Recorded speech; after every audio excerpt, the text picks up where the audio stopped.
And welcome to GHOne News on GHOne Television. I am El-Nurein. Abaz. Here are the headlines for this morning. Coming up this morning, NPP caucus confident Speaker Babin will honor recall of Parliament after triggering Article 112 Clause 3, demanding reconvention to attend to urgent government business. Also coming up, New Patriotic Party accuses the NDC of moves to rig the 2024 elections by disrupting parliamentary proceedings. We've got details of these stories coming up shortly. Please don't go away.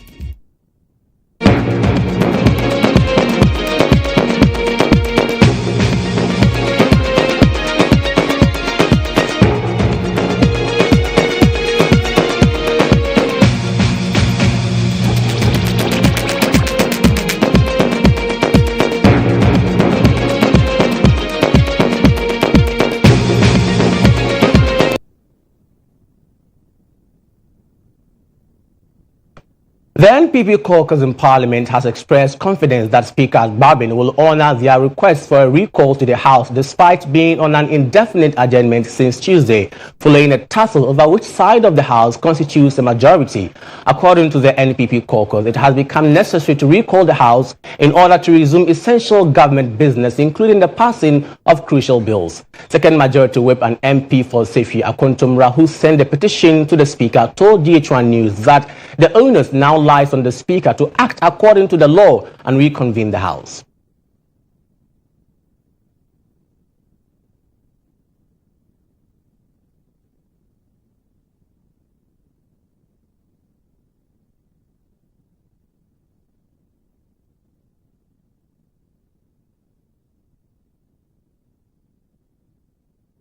Leader Alexander Markin has actually instructed me to put in a request through the senators that I have corrected. Now we need to actually pass this financial, the loan, the one that I've actually mentioned, the EPL bill, and he is the leader of the House and the leader of the government business.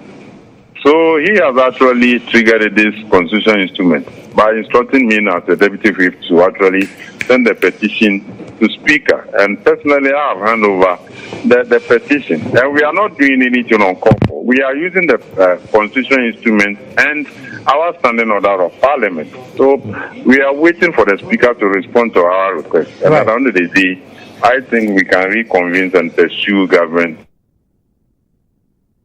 Now, reacting to this, Member of Parliament for Tamale Central, Ibrahim Murtala Mohammed, lashed out at the NPP caucus, stating their reasons are unfounded and criminal. Should we frustrate government business? But let's look at even the items they want us to come and look at. That $350 million tax exemption is a fraud, robbery, thievery. This is a country that goes in. We are begging $100 million loan. Yet we are giving $350 million tax exemption to foreign companies. Does it make sense? So those people would have paid the money anyway. Those companies would have paid $350 million to Ghana. Government of Ghana says, no, don't pay. We'll give it to you free. But we are going begging for $100 million because there are friends, family members behind those things. You read the 1D1F document. Why? It is, the policy position is very clear. For any company to benefit from the tax exemption under the 1D1F, that company must show proof of jobs they will be creating as a result of what you are giving them. They haven't even shown that. They've not shown that. They haven't. Evidence. I mean, the other one, they want to hoodwink Ghanaians into believing, oh no, it is about the galamsey. You don't need those laws to prevent galamsey. We have enough laws in this country. What you need to stop the galamsey is the political will. And within President Nanodo, Dr. Bome, and the entirety of the NPP, political will has taken a sabbatical leave.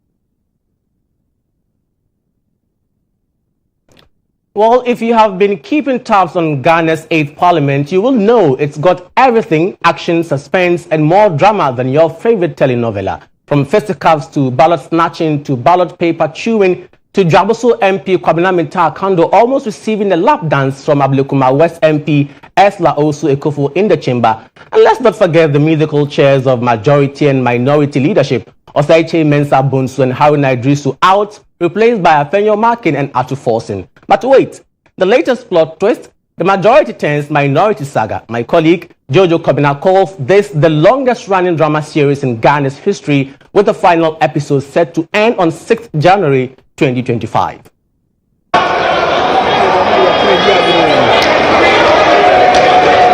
Can you recognize your member of parliament? No?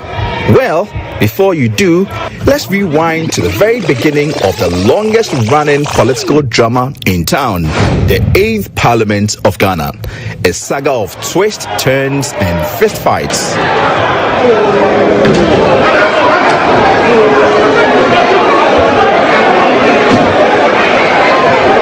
It all kicked off with a bang, ballot paper snatching, chewing, and yes, sprinting. Who needs action movies when we have got parliament? The 2020 election produced a hung parliament, meaning no majority easy way out. So when the controversial e-levy came up, let's just say tensions hit boiling point, literally.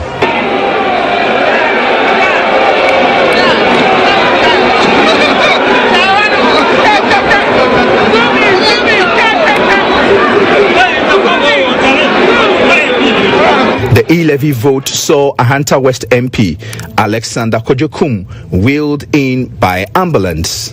Nanton MP Hadi Teferi sped into Parliament despite a car accident to vote on 3 revenue bills.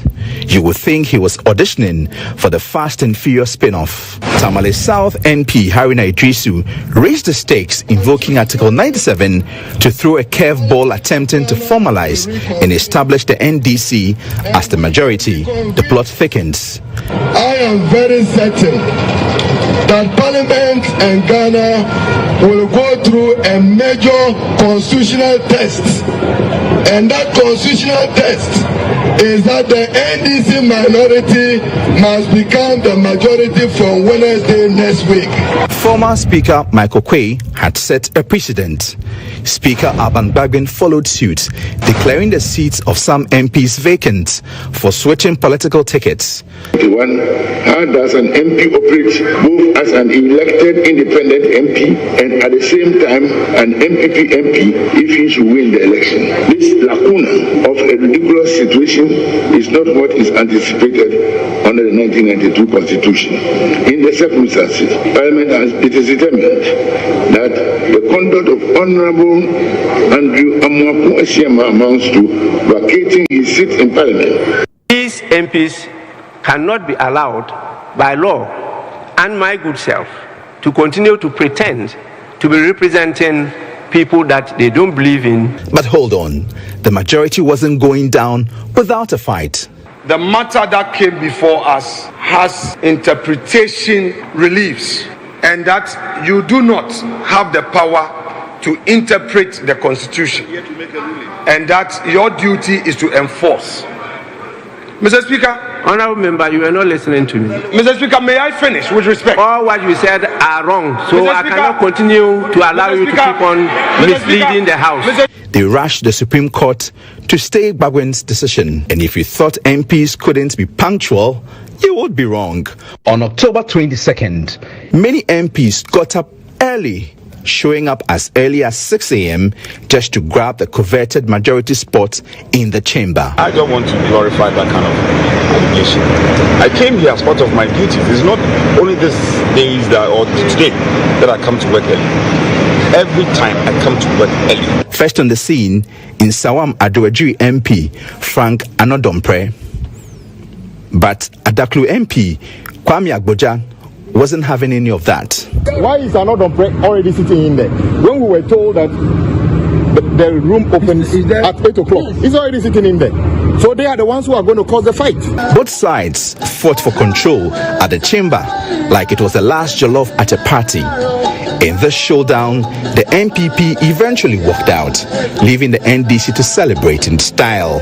No blows exchanged this time, just some good old-fashioned jeers and victory songs. The elephant is the winning table.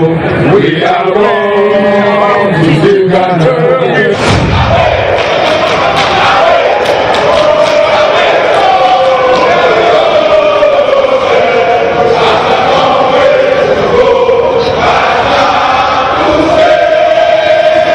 So, can you identify your MP now?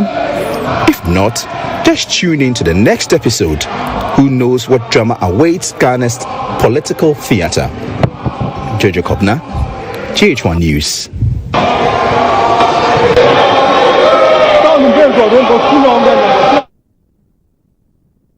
And that will be it for this morning's news. There's more news when you log on to starfm.com.gh. I am El-Nurein Abaz. Many thanks for your company. Next is GH Today with Lantam Papanko. Do have a great day.